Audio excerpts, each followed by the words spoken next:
నమస్కారం. Mass media news కి స్వాగతం. హెడ్లైన్స్ చూద్దాం.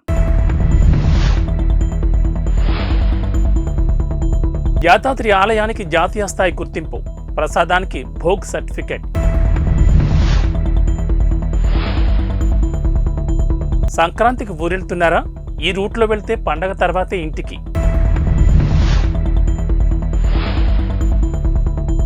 మళ్లీ డాన్స్ చూసిన అంబటి, భోగి వేడుకల్లో జోరుగా స్టెప్పులు. తెలుగు రాష్ట్రాల్లో భోగి వేడుకలు ఘనంగా జరుగుతున్నాయి. చిన్న పెద్ద అందరూ ఉత్సాహంగా భోగి వేడుకల్లో పాల్గొంటున్నారు. ఆంధ్రప్రదేశ్ రాజధాని అమరావతిలోని మందడంలో నిర్వహించిన భోగి వేడుకల్లో టీడీపీ అధినేత నారా చంద్రబాబు నాయుడు, జనసేనాని పవన్ కళ్యాణ్, నాదెండ్ల మనోహర్ పాల్గొన్నారు. అమరావతి జేఏసీ, తెలుగుదేశం, జనసేన ఆధ్వర్యంలో తెలుగు జాతికి స్వర్ణయుగం సంక్రాంతి సంకల్పం పేరుతో ఈ కార్యక్రమాన్ని నిర్వహించారు. చంద్రబాబు, పవన్తో ఫోటోలు, సెల్ఫీలు తీసుకునేందుకు పిల్లలు, పెద్దలు పోటీపడ్డారు. చంద్రబాబు, పవన్ ఇద్దరు సంప్రదాయ దుస్తులు ధరించి వేడుకల్లో పాల్గొన్నారు. మందడంలో చంద్రబాబు, పవన్ కళ్యాణ్కు టీడీపీ, జనసేన కార్యకర్తలతో పాటు రాజధాని రైతులు ఘన స్వాగతం పలికారు. అనంతరం నేతలిద్దరూ కలిసి భోగి మంటలు వెలిగించారు. అధికార వైసీపీ ప్రభుత్వం తీసుకున్న ప్రజా వ్యతిరేక నిర్ణయాల ఉత్తర్వులు, అమరావతి వ్యతిరేక ప్రతులను మంటల్లో వేసి నిరసన తెలిపారు. తెలంగాణ ప్రసిద్ధ పుణ్యక్షేత్రమైన యాదాద్రి ప్రసాదానికి జాతీయ స్థాయిలో గుర్తింపు లభించింది. ఈ విషయాన్ని FSSAI national food safety CEO IPS Kamal Vardhan Rao వెల్లడించారు. దేశంలో 70కి పైగా దేవాలయాలు భోగ్ సర్టిఫికెట్ కోసం దరఖాస్తు చేసుకోగా తొలిసారిగా రాష్ట్రంలోని 2 దేవాలయాలకు ఈ గుర్తింపు లభించింది.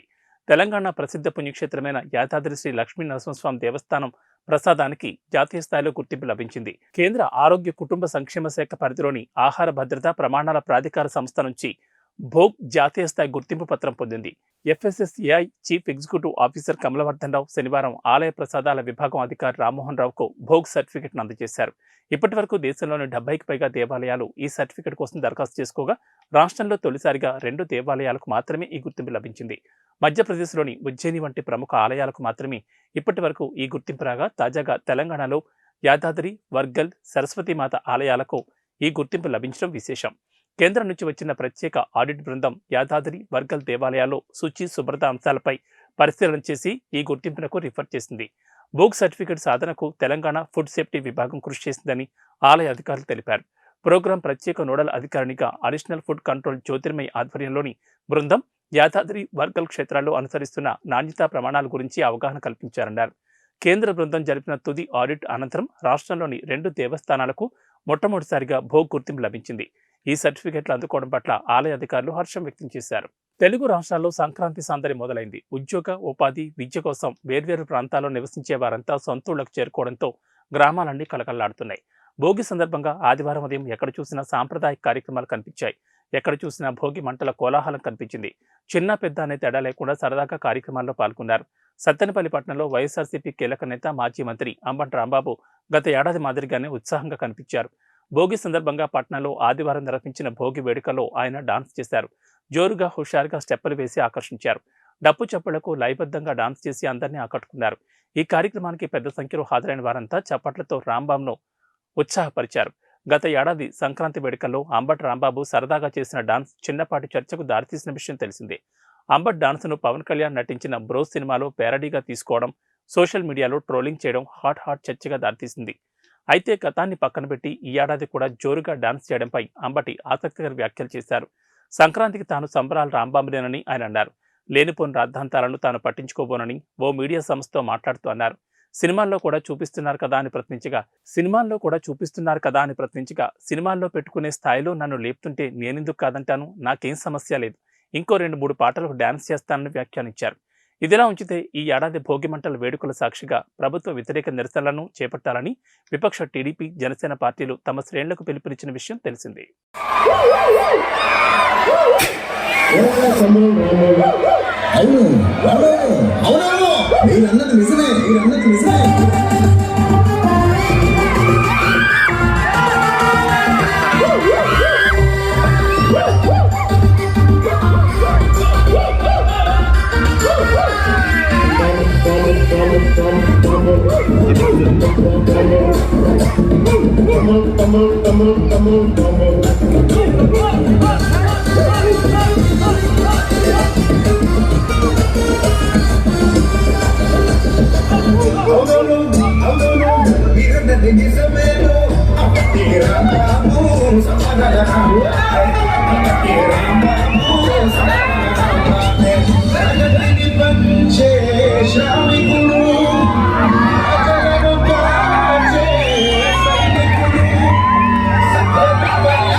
తల్లికి సొంతం అయినాడు, తల్లికి సొంతం అయినాడు, ప్రతి గుండెకు కొంత వల్ల చేరినాడు, నీడెండకు నీడలాగా మారినాడు, నీడెండకు నీడలాగా మారినాడు, సాధ్యవాది కష్టానికి కలిగేవాడు, సంతోషం అది మందికి పంచేవాడు, ప్రతి బడుగుకు అభివృద్ధిని సాధించాడు. కరోనా విపత్తులోన కంటికి రెప్పలాగా మారాడు. అందుకే బాబు అమ్మటి సకాల రాంబాబు అమ్మటి రాంబాబు, అందుకే బాబు అమ్మటి రాంబాబు, సకాల రాంబాబు అమ్మటి రాంబాబు.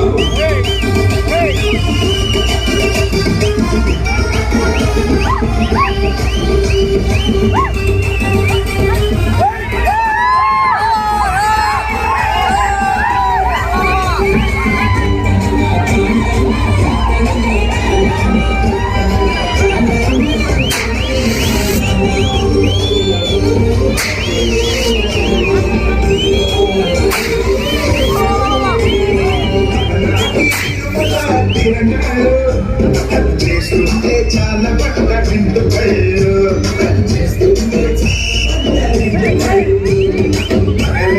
పడబోసి సంతోషాలు, పల్లె పల్లె నింపినాడు సంక్షేమాలు, పల్లె పల్లె నింపినాడు సంక్షేమాలు, సత్తురాత్రి పండుగొస్తే మూడు నాడు, అంగరంగ వైభవమే అన్ని ఊళ్ళు, కులపోటీ తన కొడుకు రాజారెడ్డి పెళ్లి సందర్భంగా వైఎస్ షర్మిల తెలుగు రాష్ట్రాలకు చెందిన ప్రముఖులను ఆహ్వానిస్తున్నారు. ఇరు రాష్ట్రాల ముఖ్యమంత్రులను పెళ్లికి ఆహ్వానించిన షర్మిల మాజీ సీఎం చంద్రబాబు నాయుడుతో పాటు ఇతర కీలక నేతలను కూడా స్వయంగా కలిసి ఆహ్వానించారు. తాజాగా నందమూరి తారకరత్న భార్య అలేఖ్యను కలిసి ఆహ్వాన పత్రిక అందించారు. అలేఖ్యతో షర్మిల, ఆమె భర్త అనిల్ కలిసి దిగిన ఫోటో సోషల్ మీడియాలో వైరల్ అవుతోంది. కాంగ్రెస్ నాయకురాలు వైఎస్ షర్మిల తనయుడు వైఎస్ రాజారెడ్డి మరికొద్ది రోజుల్లోని ప్రియా అట్లూరిని పెళ్లాడనున్న సంగతి అందరికీ తెలిసిందే. తన కుమారుడి వివాహ రిసెప్షన్కు రావాలని రాజకీయ రంగానికి చెందిన ప్రముఖులను షర్మిల ఆహ్వానిస్తున్నారు. తన సోదరుడు ఏపీ సీఎం జగన్ను ముందుగా ఆహ్వానించిన Sharmila Telangana CM Revanth Reddy, deputy CM Bhatti Vikramarka, మాజీ మంత్రి హరీష్ రావు, ఏపీ మాజీ సీఎం చంద్రబాబు నాయుడు సహా అనేక మందిని ఆహ్వానించారు. అయితే వాళ్ళందరికీ షర్మిల ఒక్కరిని వెళ్లి వెడ్డింగ్ ఇన్విటేషన్ ఇచ్చారు. కానీ నందమూరి ఫ్యామిలీకి చెందిన అలేఖ్యారెడ్డికి మాత్రం షర్మిల, ఆమె భర్త బ్రదర్ అనిల్ కలిసి ఇన్విటేషన్ అందించారు. అలేఖ్యతో కలిసి వాళ్ళిద్దరూ దిగిన ఫోటో సోషల్ మీడియాలో ప్రత్యక్షమైంది. దీంతో తమ కొడుకు వివాహ రిసెప్షన్కు ఆహ్వానించడానికి షర్మిల దంపతులు తారకరత్న భార్యను కలిశారనే భావన వ్యక్తమవుతోంది. రాజకీయ నేపథ్యం ఉన్న వ్యక్తులను ఆహ్వానించడం కోసం షర్మిల ఒక్కరే వెళ్తున్నారు. కానీ రాజకీయ నేపథ్యం లేని కుటుంబానికి సన్నిహితంగా ఉండేవారని ఆహ్వానించడానికి షర్మిలతో పాటు అనిల్ కూడా వెళ్తున్నారని దీన్ని బట్టి అర్థమవుతోంది. ఇటీవల షర్మిల కాంగ్రెస్ పార్టీలో చేరిన సందర్భంగా మల్లికార్జున ఖర్గే ఆమె మెడలో కండువా కప్పి పార్టీలోకి ఆహ్వానించారు. ఆమె పక్కనే ఉన్న అనిల్కు కూడా ఖర్గే కండువా కప్పబోగా ఆయన సున్నితంగా తిరస్కరించారు. దీన్ని బట్టి తనపై రాజకీయ ముద్ర లేకుండా ఉండాలని బ్రదర్ అనిల్ అనుకుంటున్నారని తెలుస్తోంది. గత ఏడాది నారా లోకేష్ పాదయాత్ర ప్రారంభ సమయంలో గుండెపోటుకు గురైన తారకరత్న బెంగళూరులో చికిత్స పొందుతూ తుదిశ్వాస విడిచిన సంగతి తెలిసిందే. తారకరత్న వివాహం చేసుకున్న అలేఖ్య వైఎస్ఆర్సీపీ కీలక నేత విజయసాయిరెడ్డి మరదల కుమార్తె. సామాజిక వర్గాలు వేరైనప్పటికీ అప్పటికే అలేఖ్యకు పెళ్లై విడాకులు తీసుకున్నప్పటికీ రాజకీయంగానూ ప్రత్యర్థి పార్టీలకు చెందిన వారైనప్పటికీ తారకరత్న అలేఖ్య ప్రేమ వివాహానికి అవేవి అడ్డు రాలేదు. సైబర్ కేటుగాళ్లు కొత్త తరహా మోసాలతో రెచ్చిపోతున్నారు. తాజాగా అయోధ్య రామ మందిరం ప్రారంభోత్సవాన్ని తమ నేరాలకు ఉపయోగించుకుంటున్నారు. ఆలయ ప్రారంభానికి సంబంధించిన వీఐపీ టికెట్లు గెలుచుకున్నారంటూ వాట్సాప్కు సందేశాలు పంపుతున్నారు. ఇలాంటి వాటి పట్ల జాగ్రత్తగా ఉండాలని టీఎస్ఆర్టీసీ ఎండీ సజ్జనార్ హెచ్చరించారు. సైబర్ నేరగాళ్లు రోజుకు అవతారమెత్తి అమాయకులను మోసం చేస్తున్నారు. కొత్త తరహా పద్ధతుల్లో చీటింగ్ చేస్తున్నారు. ట్రెండ్కు తగ్గట్లుగా నడుచుకుంటూ అమాయకులను బుట్టలో వేసుకుని అందని కాడికి దోచుకుంటున్నారు. ప్రస్తుతం దేశంలో అయోధ్య రామ మందిరం ప్రారంభోత్సవం ట్రెండింగ్లో ఉంది. ఈ నెల 22న రామ మందిరం ప్రధాని మోడీ చేతుల మీదుగా ప్రారంభం కానుండగా ఇప్పటికీ అన్ని ఏర్పాట్లు పూర్తయ్యాయి. దీన్ని ఆసరాగా చేసుకుని సైబర్ కేటగాళ్లు కొత్త మోసానికి తెరతీశారు. అయోధ్య రామ మందిరానికి వీఐపీ టికెట్ గెలుచుకున్నారంటూ వాట్సాప్కు ఏపీకే ఫైల్ పంపుతున్నారు. దీనిపై ట్విట్టర్ వేదికగా ఆర్టీసీ ఎండీ సజ్జనార్ స్పందించారు. అయోధ్య రామ మందిర్ ప్రారంభోత్సవం ఈవెంట్కు వీఐపీ టికెట్లు కావాలా? అయితే ఈ లింక్ క్లిక్ చేయండి. డైరెక్ట్గా ఈ ఏపీకే ఫైల్ను డౌన్లోడ్ చేసుకోండి అని మీకు వాట్సాప్లో మెసేజ్ వచ్చిందా? అయితే తస్మాత్ జాగ్రత్త. ఇలాంటి మెసేజ్లోని లింక్స్ క్లిక్ చేసినా, ఏపీకే ఫైల్స్ డౌన్లోడ్ చేసినా ఇక అంతే. మీ డేటాను సైబర్ నేరగాళ్లు దోచుకుంటారు. మీ వ్యక్తిగత వివరాలు, బ్యాంకు వివరాలన్నీ తస్కరించి మోసాలకు తెగబడుతున్నారు. అన్ని స్క్రీన్ షాట్లు షేర్ చేశారు. ఇలాంటి మోసాల పట్ల జాగ్రత్తగా ఉండాలని హెచ్చరించారు. ఏమాత్రం అలసత్వం వహించినా ఖాతా ఖాళీ అవడం ఖాయమని, ఏదైనా అనుమానం ఉంటే పోలీసులను సంప్రదించాలని సజ్జనార్ ప్రజలకు సూచించారు. కాంగ్రెస్ ప్రభుత్వంలో సీఎం రేవంత్ రెడ్డి ప్రస్తుతానికి ఇంటి నుంచే పాలన సాగిస్తున్నారు. అయితే పాలనా భవనం విషయంలో సీఎం రేవంత్ రెడ్డి కీలక నిర్ణయం తీసుకున్నట్లు తెలిసింది. నిజాం కాలంలో 1900 సంవత్సరంలో నిర్మించిన ఇంద్రభవనం లాంటి పైగా ప్యాలెస్ను సీఎం క్యాంపు కార్యాలయంగా మార్చి అక్కడి నుంచి ఆయన పాలన చేయనున్నట్లు సమాచారం. తెలంగాణ నూతన సీఎంగా రేవంత్ రెడ్డి ప్రస్తుతానికి తన ఇంటి నుంచే పాలన సాగిస్తున్నారు. గతంలో సీఎం కేసీఆర్ ప్రగతి భవన్ను క్యాంప్ ఆఫీస్గా ఉపయోగించుకోగా కాంగ్రెస్ అధికారంలోకి రాగానే దాని పేరును ప్రజాభవన్గా మార్చి డిప్యూటీ సీఎం అధికారిక నివాసంగా కేటాయించారు. ప్రస్తుతం భట్టి విక్రమార్క ప్రజాభవన్లో ఉంటున్నారు. సీఎం రేవంత్ క్యాంప్ ఆఫీస్ కోసం చాలా ప్రాంతాలను పరిశీలించిన చివరకు హైదరాబాద్లోని ఓ చారిత్రాత్మక ప్యాలెస్ను ఆయన కేటాయించనున్నట్లు తెలుస్తోంది. నిజాం కాలంలో 1900 సంవత్సరంలో నిర్మించిన ఇంద్రభవనం లాంటి పైగా ప్యాలెస్ను సీఎం క్యాంప్ కార్యాలయంగా మార్చి అక్కడి నుంచి రేవంత్ రెడ్డి సర్కార్ పాలన చేయాలని యోచిస్తున్నట్లు సమాచారం. ఈ నేపథ్యంలో సీఎస్ శాంతికుమారి, మున్సిపల్ శాఖ ముఖ్య కార్యదర్శి దానకిషోర్ సహా పలువురు ఉన్నతాధికారులు పైగా ప్యాలెస్ను ఇటీవలే సందర్శించారు. త్వరలోనే ఆ భవనాన్ని రెనోవేట్ చేసి సీఎం క్యాంపు కార్యాలయంగా మార్చనున్నట్లు సమాచారం. ఆరో నిజాం మీర్ మెహబూబ్ అలీ ఖాన్ దగ్గర ప్రధానమంత్రిగా పనిచేసిన నవాబ్ వికారుల్ ఉమ్రా 1900 సంవత్సరంలో ఈ ప్యాలెస్ నిర్మించుకున్నాడు. ఆ వంశం పేరు మీదుగా దీనిని పైగా ప్యాలెస్గా పేరొచ్చింది. అయితే ఈ భవనం నిజాంకు నచ్చడంతో ఆయనకే బహుమతిగా ఇచ్చారు. మీర్ మెహబూబ్ అలీ ఖాన్ తన కుటుంబ సమేతంగా అప్పుడప్పుడు ఈ ప్యాలెస్కు వచ్చేవారు. హైదరాబాద్ విజయవాడ హైవేపై ఉన్న పతంగి టోల్ ప్లాజా వద్ద భారీగా ట్రాఫిక్ జామ్ అయింది. సంక్రాంతికి హైదరాబాద్ నుంచి స్వగ్రామాలకు వెళ్తుండటంతో కిలోమీటర్ల మేర వాహనాలు నిలిచిపోయినట్లు తెలుస్తోంది. దీంతో ఆ ట్రాఫిక్లో చిక్కుకున్న ప్రయాణికులు ఫోటోలు తీసి సోషల్ మీడియాలో పోస్టులు పెడుతున్నారు. తెలుగు రాష్ట్రాల్లో సంక్రాంతి పెద్ద పండుగ. ప్రపంచంలో ఎక్కడ స్థిరపడ్డా సంక్రాంతికి అంతా స్వగ్రామాలకు చేరుకుంటారు. మరీ ముఖ్యంగా ఏపీలో ఈ పండుగను ఘనంగా నిర్వహిస్తారు. ఒక వేడుకలా 4-5 రోజులు సంక్రాంతి గ్రాండ్గా సెలబ్రేట్ చేసుకుంటారు. బసవన్నల ఆటలు, కోడిపందాలు, భోగిమంటలు, ఇలా పండగ మామూలుగా ఉండదు. అయితే హైదరాబాద్ నగరంలో ఉంటున్న ఏపీ వాసులు గ్రామాలకు వెళ్లేందుకు సిద్ధమవడంతో రైల్వే స్టేషన్లు, బస్టాండ్లు 2 రోజులుగా కిక్కిరిసిపోతున్నాయి. రైల్వేల్లో ముందస్తు రిజర్వేషన్లు కూడా దొరకడం లేదు. మహిళలకు బస్సుల్లో ఫ్రీ జర్నీ కావడంతో బస్సుల్లో ప్రయాణించేందుకు ఎక్కువగా ఆసక్తి చూపుతున్నారు. ఇక ప్రైవేట్ బస్సుల్లోనూ రద్దీ విపరీతంగా పెరిగింది. కొందరు సొంత వాహనాల్లో స్వగ్రామాలకు వెళ్దామని అనుకున్నా వారికి కూడా తిప్పలు తప్పడం లేదు. ప్రయాణ ప్రాంగణాలతో పాటు టోల్ ప్లాజాల వద్ద కూడా భారీగా రద్దీ నెలకొంది. సంక్రాంతి పండుగ నేపథ్యంలో హైదరాబాద్, విజయవాడ జాతీయ రహదారి రద్దీగా మారింది. హైదరాబాద్ నుంచి సొంతూళ్లకు, ఏపీకి వెళ్లే నగరవాసుల వాహనాలు బారులు తీరాయి. ఇప్పటికే సెలవులు ప్రకటించడంతో యాదాద్రి భువనగిరి జిల్లాలోని చౌటుప్పల్, పతంగి టోల్ ప్లాజా వద్ద వాహనాల రద్దీ విపరీతంగా పెరిగింది. వాహనాలు మెల్లిగా ముందుకు కదులుతున్నాయి. ఫాస్ట్గా ఉన్నా కూడా టోల్ ప్లాజా వద్ద వాహనాలు వేగంగా ముందుకు కదలడం లేదు. దానికి తోడు ఉదయం పొగమంచు కూడా కమ్మేయడంతో వాహన రాకపోకలకు అంతరాయం ఏర్పడింది. పండగ నేపథ్యంలో శుక్రవారం రాత్రి వరకు 50,000 వాహనాలు వెళ్లనున్నట్లు జీఎంఆర్ అధికారులు అంచనా వేస్తున్నారు.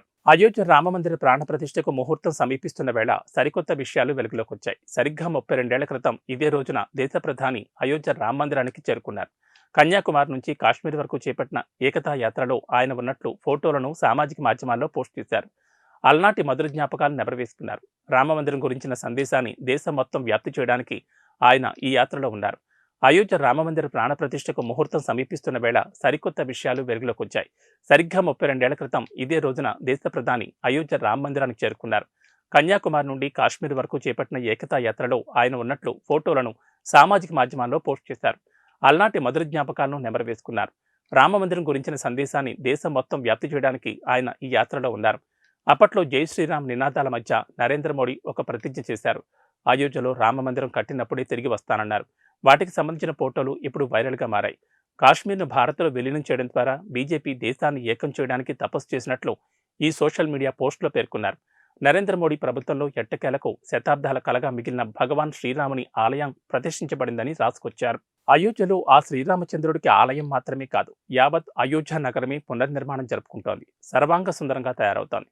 లక్షల మందికి ఆతిథ్యం ఇచ్చేందుకు సిద్ధమవుతోంది. రైళ్లు, రోడ్లు, వాయు మార్గాల్లో చేరుకోవడానికి అవకాశం ఉన్న అయోధ్యలో ఆ మేరకు రవాణా మౌలిక వసతులను కేంద్ర రాష్ట్ర ప్రభుత్వాలు అభివృద్ధి చేస్తున్నాయి. అయోధ్య అనగానే అందరి దృష్టి అక్కడ నిర్మాణం పూర్తి చేసుకుంటున్న రామమందిరం, బాలరాముడి విగ్రహ ప్రాణప్రతిష్ఠపైనే ఉంది. ఆలయ ప్రారంభోత్సవం సందర్భంగా వచ్చే విశిష్ట అతిథులు, వారికి ఇవ్వబోయే బహుమతులు, ఆలయానికి వస్తున్న కానుకలు, ఇతర విశేషాల గురించి అందరూ ఆసక్తిగా తెలుసుకుంటున్నారు. ప్రారంభోత్సవం తర్వాత వీలును బట్టి రామ జన్మభూమికి ట్రిప్ ప్లాన్ చేసుకుంటున్నారు. ఇంతవరకు బాగానే ఉంది. కానీ ఆలయానికి వచ్చే భక్తులకు ఆతిథ్యం ఇచ్చే అయోధ్య నగరం ఎలా ఉంది? మిలియన్ల సంఖ్యలో వచ్చే భక్తులకు ఆ నగరం ఆశ్రయం ఇవ్వగలదా? రోడ్డు విస్తరణ కారణంగా తొలగించిన భవనాల స్థానంలోనూ పునర్నిర్మాణ పనులు జరుగుతున్నాయి. ఇదిలా ఉంటే ఇప్పటికే ఇక్కడున్న హోటళ్లు, వసతి గృహాల నిర్వాహకులు తమ వ్యాపార సామర్థ్యాన్ని పెంచుకుంటున్నారు. ఈ క్రమంలో అదనపు అంతస్తులు లేదా విస్తరణ పనులు జరుగుతున్నాయి. ఈ క్రమంలో రియల్ ఎస్టేట్ రంగానికి రెక్కలొచ్చాయి. అయోధ్య నగరంతో పాటు పరిసర ప్రాంతాల్లో భూముల ధరలు పెరిగాయి. అమ్మకాలు, కొనుగోళ్లు సాగుతున్నాయి. సరికొత్త వెంచర్లు పెరుస్తున్నాయి. ప్రైవేట్ హోటళ్లు, రిసార్ట్లు పెరుగుతున్నాయి. నగరంలో ఆలయానికి సమీపంలో నివాస భవనాలున్న ప్రతి ఒక్కరూ తమ ఇళ్లను హోటల్గా మార్చేస్తున్నారు. లేదంటే హోమ్ స్టేలు మార్చి తమ ఆదాయ మార్గాలను పెంచుకుంటున్నారు. ఈ క్రమంలో ప్రతి ఇంట్లోనూ నిర్మాణ పనులు జరుగుతున్నాయి. మొత్తంగా అయోధ్య నగరం మొత్తం under construction, work in progress అని చెప్పొచ్చు. రామ జన్మభూమి తీర్థక్షేత్ర ట్రస్ట్ అయోధ్యలో ప్రాణ ప్రతిష్ఠాన కార్యక్రమానికి పలువురు ప్రముఖులను ఆహ్వానిస్తోంది. ప్రాణ ప్రతిష్టాపన రోజున అయోధ్యకు వచ్చే అతిథులకు ప్రత్యేక లడ్డూలను పంపిణీ చేసేందుకు కూడా ఏర్పాట్లు చేశారు. జనవరి 22న 1,00,000 మందికి పైగా భక్తులు అయోధ్యకు వస్తారని ఆలయ ట్రస్ట్ అంచనా వేస్తోంది. ఈ ప్రారంభోత్సవానికి ముందు జనవరి 16 నుంచి వివిధ కార్యక్రమాలు ప్రారంభం కానున్నాయి. ఈ నెల 22న అయోధ్య రామ మందిరంలో జరిగే ప్రాణ ప్రతిష్టాపన కార్యక్రమంలో పాల్గొనేందుకు టీమిండియా మాజీ క్రికెటర్ సచిన్ టెండూల్కర్కు ఆహ్వానం అందింది. దేశవ్యాప్తంగా వివిధ రంగాలకు చెందిన సుమారు 11,000 మంది ప్రముఖులకు ఆలయ ట్రస్ట్ ఆహ్వానాలు పంపించింది. క్రికెట్ ప్రపంచంలో సచిన్ టెండూల్కర్తో సహా పలువురు క్రికెటర్లు ఇప్పటికే రామ మందిరాన్ని ప్రారంభోత్సవానికి ఆహ్వానం అందుకున్నారు. వారిలో నీరజ్ చోప్రా, పివి సింధు, విరాట్ కోహ్లీ, రోహిత్ శర్మ సహా ఇతర ప్రముఖ క్రీడాకారులు ఉన్నారు. జాకీ ష్రాఫ్, రజనీకాంత్, రణబీర్ కపూర్ వంటి సినీ పరిశ్రమ ప్రముఖులకు కూడా ఆహ్వానాలు అందాయి. ఈ సందర్భంగా రామ జన్మభూమి తీర్థక్షేత్ర ట్రస్ట్ సభ్యులు మాట్లాడుతూ 11,000 మందికి పైగా అతిథులు, ఆహ్వానితులకు జ్ఞాపికలను అందజేసేందుకు ఏర్పాట్లు చేస్తున్నట్లు తెలిపారు. ఇవి బులెటిన్ విశేషాలు. నమస్కారం.